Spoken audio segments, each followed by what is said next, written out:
Rumor, Innuendoings. It's Dominic D'Angelo of AdFreeShow.com, SCScoops.com, OneTrueSportTV.com, and yes, it is Rumor and Innuendo. It's Wednesday. You know what that means. We're talking a little bit of the Dynamite, but we are here, per usual, with Mr. Robert Karplis, WE Creative_ish. Robert, are you ready to talk the Dynamite? Mox is here. That's what's been advertised. More like in your endo. Whoa, hey-o. Man, little Michael Hayes start the day. Full disclosure, I'm right now waiting in the queue to get WrestleMania tickets. Oh, are so you? I've got a little bit of a split screen situation going on. So if all of a sudden I vanish for a moment, it's because I am buying tickets for WrestleMania. And we may have some news of our own about WrestleMania for those of you who are going a little later. If we're able to do so. But until then, there's 2,014 people ahead of us, but there's way more people watching us live on a plethora of platforms. We'll say hi to some of those folks here. We got the Wrestling Old Head. This is Good After Morning, R&I Tribe. You know what Wednesday means? Mad Max, Beyond the Thunderdome. Johnny Disco with a simple Good Day, R&I. And Dre Owens, the Dynamite tonight. Mox trying to be like Cobra Kai in WWE. No, Moxley can't get a spot on Netflix. You know, it ain't gonna happen. But yes, it should be a wild ride tonight as AEW is getting ready to build towards Fright Night Dynamite. Fright Night Dynamite? Is that what it's called next week? Wait, is that really a thing? That's really a thing. Dude, why is that a thing? They actually trademarked the name too. That's where Swerve will be battling Shelton Benjamin. That's the headline. Oh, sweet! That. There's nothing frightening about that. I'm pumped and excited for a little Swerve action. Yes, me too. But we got a lot of stuff to cover when it comes to the show tonight. So let's get to it. Robert, I have the card too. Look at this. Boom. Oh, good. Oh boy, we get to scooch. Hold on, I'm just positioning. See, like I remember I told you the whole. I have this split screen here. That is incredibly small, so you're going to have to fill me in. Okay. Because I've got the comments tab on the side as well. Oh, yes. Well, okay. So we will have Mox is going to be here. They're advertising Mox is here. He's a yes, rebel. I see that at the top. Mox is here. Do you see that one though? Yes. It's a warning, meaning we're gonna have a very long entrance and a very meandering promo. Well, guys, no, you know, in the AEW, we don't do things like that. I don't know what's going on with that voice. It was just a thing that was going on. That was like a Michael Hayes Moxley. Like it's because I'm so in the mood for Michael Hayes right now. Usually when I do the Moxley, it's just a little bit. Hey Renee, let me tell you about this finish. Can you imagine? Oh my gosh! The amount of conversations that poor woman's had to be like, "Come watch this Misawa match." Like I'm just trying to put the kid to bed, and it's just like, oh man. Think I should bleed off the steps tonight? Yeah. So Moxley will be there, which means either we'll get a really cool promo like that car promo, or we'll get really goofy stuff like Action Andretti jumping off of crates. I sent that to the group text because I didn't see that segment before. I tell you what, you want to make a parody of like an NWO invasion. That's what that felt like big time. Yeah. They gotta button that stuff up a little bit to make it feel more intense. Lock it down. Lock it down. Now, if you were to handle this all right with Mox being there, how would you position it tonight? That he's going to attack Private Party and Danny Garcia. That we're going to continue to tease this. What are the Elite going to do? Are the Elite in bed with them? Are they just letting this happen? What's the deal? And the idea that Garcia and Private Party were folks who dared to mess with the Blackpool Combat Club. You need to teach them a lesson. So I would imagine that is why we are getting this 6-man tag the way that we are. Yeah, that does make sense indeed. Hey, the main event, or listed at least. I got to step off for a moment. I'm going to go buy my tickets. I just got Get your tickets, Robert. Get them. All right. You're stuck with me right now. Oh, man, I'm waiting with bated breath to see if Robert gets in there. Will he be at WrestleMania? We'll have to see. But who will be climbing ladders tonight is Mark Briscoe and Chris Jericho for the ROH World Championship. Obviously, this is a rematch. Pretty safe to say, I would think. If this was on a betting site, probably bet Jericho because it warrants for the story. And why would Mark Briscoe really give Jericho a rematch if there was not something going down? But hey, you never know. You never know. I'm excited for the match, and should be kind of a fun way to tell a story between these two. Look, Robert has his feelings about Jericho. I also think, though, too, that they in this type of environment and stuff like that, and with an opponent like Mark Briscoe, you can tell a pretty fun story with these two. So it'll be neat to see how they kind of go about this and if it will be positioned in the proper way. Here, let's pop up the card again. Hide my face real quick. So we also have Sammy Guevara taking on Shelton Benjamin. The aforementioned Shelton Benjamin. Haven't seen too much of Sammy recently. He's mostly been on Collision, I would imagine. I know he's the ROH Tag Team Champions with Dustin Rhodes, but he's kind of positioned in a way where he's not really a pillar anymore. Is he in the doghouse and just not there, or have they just and they'll build him back up, or is he just settled to where he's going to be on the AEW card? That being said, this is going to be just a way to build Shelton Benjamin up for his match against Swerve Strickland moving forward. And yeah, I think it's pretty safe to say that Sammy will not win this match. Maybe Shelton will win by nefarious means with the help of MVP. That could make sense. You can even get Dustin involved, and maybe you get a little confrontation between Dustin and MVP. Who knows? So should be an interesting bout going down. I know Robert, when he gets back, he can provide some added context to it all. Camille will be going up against Queen Aminata. I like Aminata, but she did lose last week, and she did get medal in the business of Camille, and Camille vice versa in the match.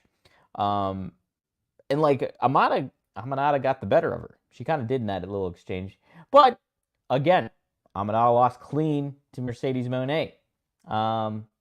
So are you really building this in the right manner? Are you trying to get Camille over? I mean, yeah, this seems like a vehicle to get Camille over because, I mean, has she even had a match yet in AEW? I don't think so. I think all we've seen of her is just being the enforcer for Mercedes Moné. So I believe this is the AEW. No, probably not. It's probably not. But you're going to get it. I think they do see some value into what Aminata is doing. I just don't think they're handling it right now. And that's just my opinion.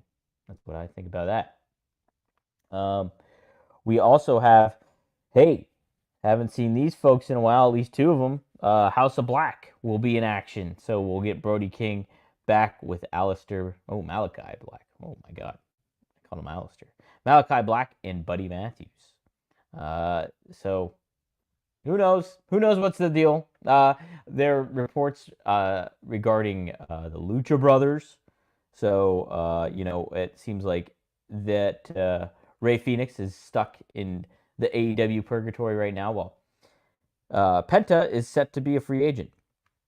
They can't hold. This is according to, I believe, Dave Meltzer. That Penta is free to do what he wants and sign with WWE. So let me take a look here real quick and see if anything pops up. But yeah, assesses the future of the Lucha Brothers, Penta and Phoenix. So this is Meltzer. Penta's deal is not extended. He's always going to be a free agent. I'm not good at the Meltzer impression. As far as Phoenix, I will presume if guys are going to WWE, Tony Khan's not going to use them, so they're going to be frozen for a while. It would be great to use Phoenix. Meltzer believes it would make sense to have Phoenix, this is from Wrestling Inc., by the way, would have Phoenix lose some matches to wrestlers as to get away more heat out of the star before he leaves. Is that, I don't know, how much value are you really going to get by jobbing Phoenix out? If you're like, yeah, hey, maybe if he wants to work, yeah, put him in those positions. But I mean, if you're not going to use him in the right way, I don't think you're really going to get a lot of bang for your buck because you've jobbed them out all the time. I don't know. It's just a sad situation, I think, in regards to AEW. You had these two big name talents in Rey Fenix and Penta. They were, even as a tag team, they felt like main eventers. And you could use them in your tag team division, or you could separate them up from time to time and use them in singles matches and get them over as single stars. They never did that. They never sold any Penta masks. Did they? I don't know. I don't remember. and they didn't sell any Ray Phoenix masks either. And that's the initial thought of having these guys in your promotion, and they did not do that. So, but what I was getting at, tying that story into House of Black is like, Buddy Matthews, I believe, has re-signed. Malachi, though, I think he's kind of almost in AEW purgatory as well, unless I'm mistaken. He's re-signed somewhere, and I just haven't heard about it. But another group of guys that haven't been used in forever. It's just crazy. So we'll see what they do. I hope they build them back up. Maybe this is a good indication that they are getting back in the fold and they'll be in the mix and everything like that. But I want to be like I usually am with my New York Jets. Being a Jets fan, I am cautiously optimistic on all this stuff. Who knows? Who knows what happens? Ron Ward says Phoenix will be let out of his contract once he returns to a certain amount of money. Once he returns a certain amount of money, I think that's the reason for the injury being added. Interesting. I don't know if I've heard that part, Ron, but you might be right. I'd prefer the Lucha Brothers be separate in WWE.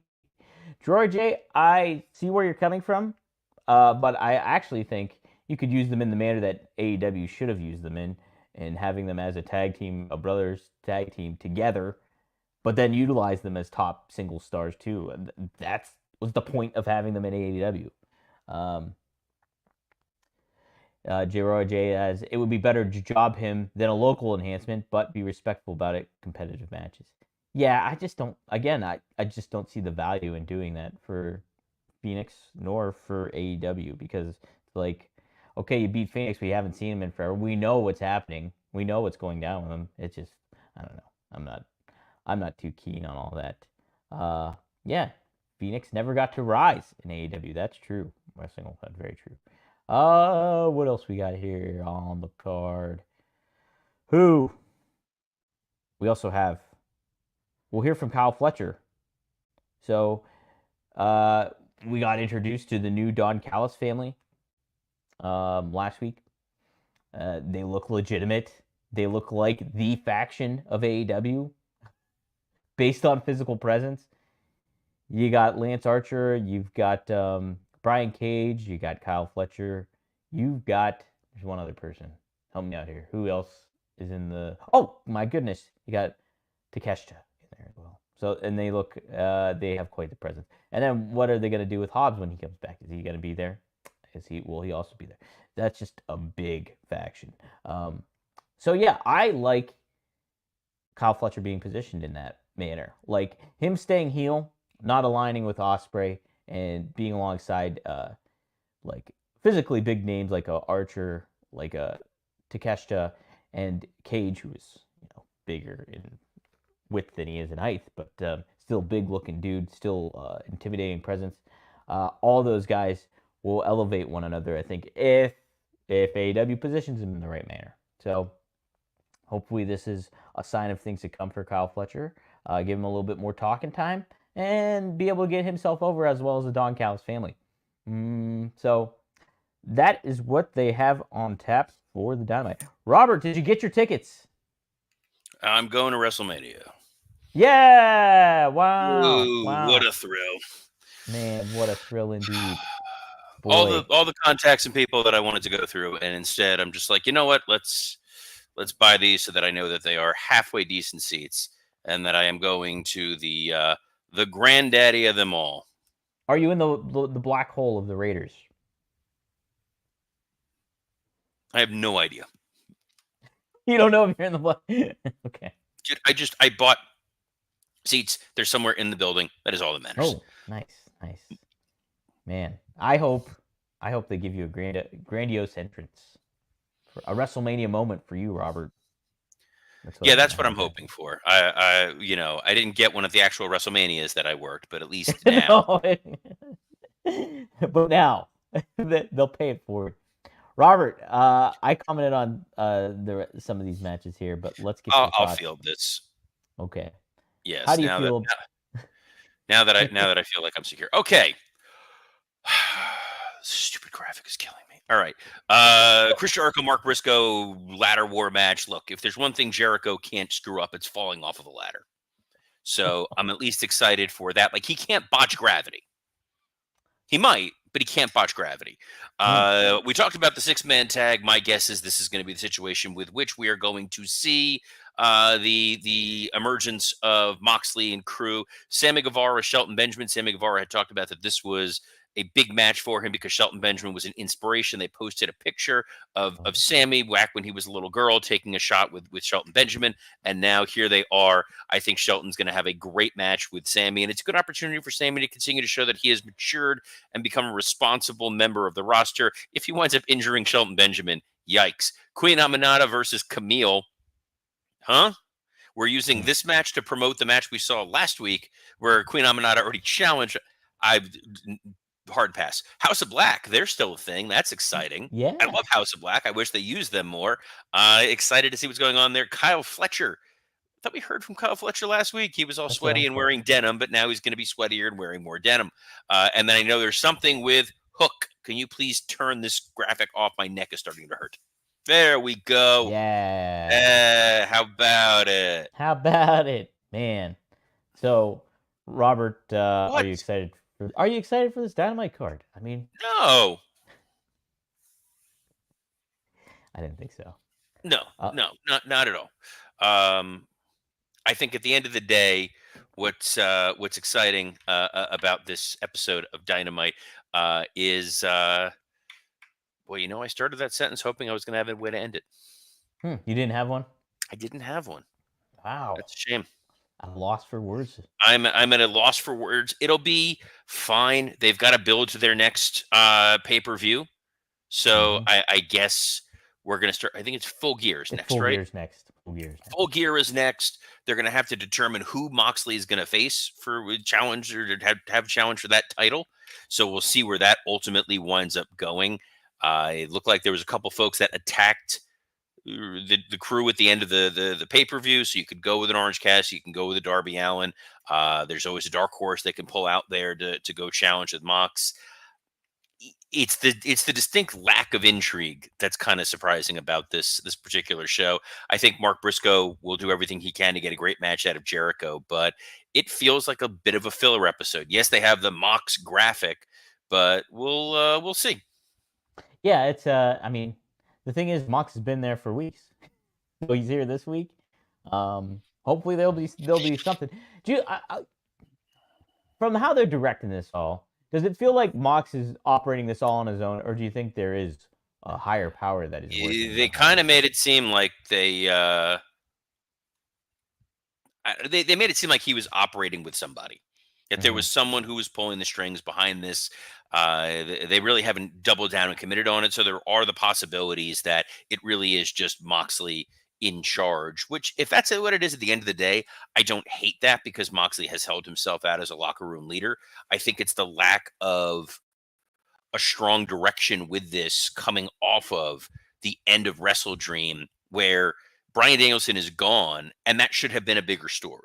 Right. I compliment AEW because last week they did take steps forward to try to tell a cohesive throughout the broadcast story, but then you're looking at the card here, and outside of that Moxley placeholder, the 6-man tag, which tangentially is tied to it, there wasn't a lot of follow through. And there's a lot of folks that they've been heating up, like what's going to go on with Hangman and Jay White, what's going to go on with Swerve, those are certain things that you certainly want to see. Again, there's a lack of Takeshita with defending his title, which I find is kind of odd. They're picking and choosing what it is that they're going forward with sometimes. And if I were to just see this graphic outright, I don't know what's going to compel me to say, I have to go out of my way to check out Dynamite. We do, because we're wrestling fans. We watch whatever's on at all times. And, as Jeroy J points out, not excited, don't watch it. Talk about NXT. There are options. He's absolutely right. If AEW is not your cup of tea, and based on the ratings for Dynamite, the ratings for Battle of the Belt, it has not been a lot of people's cup of tea of late. It has not been appointment television. It's not something you have to go out of your way to watch, which is unfortunate because they have such a remarkable roster with a lot of really talented wrestlers that just need the right opportunity and direction to go forward. And you're seeing it at a point in time where WWE seemingly can do no wrong. So it's definitely a challenging time for AEW. I'll be curious to see what they put together tonight and what they put together for Full Gear. Yeah, you hope they kind of learn from their mistakes, and this is with the TV deal moving forward and everything like that. You're gonna get a more concrete direction with how things are going. And so far, it's kind of been a mixed bag. But we'll see. We'll see what happens. You don't want another devil storyline going on. That's for sure. Don't want that. No, and I know that there's the Adam Cole news that's out there. Mm-hmm. So Adam Cole announced yesterday, doing in a Sports Illustrated interview, that he and Britt Baker are no longer together, which is one of the challenges when you were working in this business and your significant other is part of the same company as you. There winds up being a lot of rumor and speculation, and there was speculation for quite some time that Britt and Adam Cole were not necessarily together. And it's an unfortunate, it's a sad story, because anybody who has watched what Adam Cole went through, what Britt Baker went through during their mutual recoveries, and the way that they were supporting one another, the concussion issues, all of that. There was that AEW backstage show that a Oh large yeah. portion of it was focused on their backstage relationship, which became at the forefront of things. This is going to be a little bit of a story, I'm sure. Adam Cole went ahead and said this here because at some point MJF's going to reference it as part of their feud. It's critical of Adam Cole's promo last week because it did feel like it was a personal response to how MJF dealt with Britt Baker. Those two not being together, but still being friends, still supporting one another, backs this. But now I'm sure is going to be used for ammunition for Full Gear. And Adam Cole would not have said this at this point in time in this feud unless he knew that it was going to be used for a storyline, and probably wants it to be used as part of a storyline. I think that's a great point, Robert, because I mean, I think anytime AEW's done past interviews with Sports Illustrated, they've usually lined that over into something on the program, I think. So, They do, but Sports Illustrated, having lost Justin Barrasso, who I think is a tremendous writer, they've certainly lost a great personality covering pro wrestling. I know he's doing his own thing right now, but I don't mind a little bit of the real world blurring into what's going on TV, just because it was at the forefront of what they were doing on television. One of the surprising things for me in terms of utilizing couples, on-screen mhm. couples, whatever that may be, is the fact that we have not seen Anna Jay and Jack Perry together. It's a great point. Yeah, we haven't. That's a very good point, and it's not like I mean, Anna Jay's made some appearances recently on the cards of stuff. She was on Battle of the Belts. Yeah, yeah, and so it would kind of make sense. They don't. It's not like they have a role for her right now, but why not elevate her and move her into that and get her Putting her with Mhm. Jack Perry and and the uh, party van and the party van. well, now you just ruined it. No, can't. There's a comment here from Cammy Star who says, "Funny, us Twitch followers knew this a while ago." Um, yeah, I think that was part of, honestly, one of Vince's fears with the Twitch stuff, with the folks that were Adam Cole was doing it, Selena Vega was doing it, that you're getting this unbridled access to talent in a way that might be antithetical to how they're being presented on television, Hmm. and Yeah. that becomes a disconnect. So it's kind of like, you see that group where I know it's Claudio and Adam Cole along with Xavier Woods and Tyler Breeze.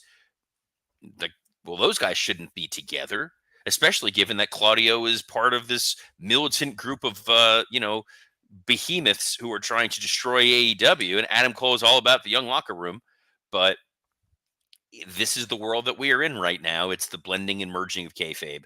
But it is kind of nice that those people who participate in the Twitch, they get that sort of one-on-one connection with the talent. Curious what the follow-ups. Nothing advertised for that follow-up, but we will get the follow-up on Hook and Taz. We continue to wish Taz luck. I had DM'd him during Raw to check and see how Oh, his knee was doing. He's such a happy-go-lucky guy. I bet he was too with the Mets not making the Oh World no, I Series. didn't. Do you think at all, knowing that he was in the condition he was in, I would at all gently needle Taz about the Mets failing? Let's put it this way: if I could message Cole, I would have done that to him as well. Oh man, he could have ripped him on the Jets. He's a Jets fan, Robert. If you didn't know. No one likes the Jets. Yeah, I don't know who likes the Jets. You I'm don't not like the wearing Jets so anything. much that you curse them. But you know who you do like? Who do I like? You like Rob Van Dam. That's right, Robert. I do. Rob and I, we usually record live every Thursday night, and then the episode drops every Monday morning at 4:20 a.m. on rvdtv.com. You can tune in live there, and you can tune in later on to catch the episode. You can also catch it on any of your podcast platforms of choice every Monday at 4:20 p.m. Eastern Standard Time. Additionally, I also do a show with Greg Gagne and Magnum TA, where we cover the daily news and not the daily news, the weekly news, and we talk about the days of yesteryear as well. So probably go live tomorrow at 4 p.m. Eastern Standard Time on the Four Horsemen Network, fourhorsemennetwork.com. Check it out. And hey, get ready to check out a new upcoming episode of Working Stiff with Robert and Scott Chaplin. Yeah, we'll be recording that tomorrow. We'll be talking about the fallout of Dynamite. We're going to be talking a little bit more about the Rolling Stone article and the Carlito situation, which we didn't get a chance to touch on here today. But I've certainly got a lot of thoughts on that. I will be getting into that in depth on Working Stiff. But until then, you can catch us every Monday through Friday at noon Eastern on a plethora of platforms, including WW_Creative_ish X account, the SD Scoops X account, and on YouTube on Rumor and Innuendo, Working Stiff, and ad-free shows. So on behalf of the man in black, Dominic D'Angelo, I'm Robert Karpolis. Best of luck in your future endeavors. I got them Folsom Prison Blues.